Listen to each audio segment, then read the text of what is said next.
Holy Gospel according to John chapter 6. Glory to you, O Lord. Jesus went to the other side of the Sea of Galilee, also called the Sea of Tiberias. A large crowd kept following him because they saw the signs that he was doing for the sick. Jesus went up the mountain and sat down there with his disciples. Now the Passover, the festival of the Jews, was near. When he looked up and saw a large crowd coming toward him, Jesus said to Philip, "Where are we to buy bread for these people to eat?" He said this to test him, for he himself knew what he was going to do. Philip answered, 6 months' wages would not be enough bread for each of them to get a little. One of his disciples, Andrew, Simon Peter's brother, said to him, "There is a boy here who has 5 barley loaves and 2 fish. But what are they among so many people?" Jesus said, "Make the people sit down." Now there was a great deal of grass in the place, so they sat down, about 5,000 in all.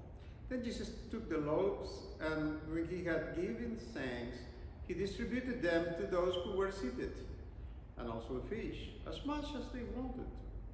When they were satisfied, he told his disciples, "Gather up the fragments left over so that nothing may be lost." So they gathered them up, and from the fragments of the 5 barley loaves left by those who had eaten, they filled 12 baskets. When the people saw the sign that he had done, they began to say, "This is indeed the prophet who is to come to the world." When Jesus realized that they were about to come and take him by force to make him king, he withdrew again to the mountain by himself.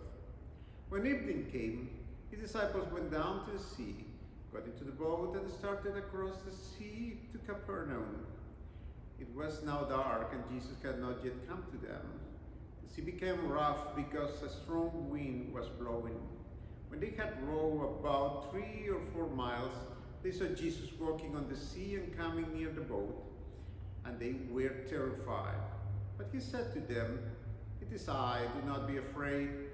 Then they wanted to take him into the boat, and immediately the boat reached the land toward which they were going. This is the gospel of the Lord. Praise to you, O Christ.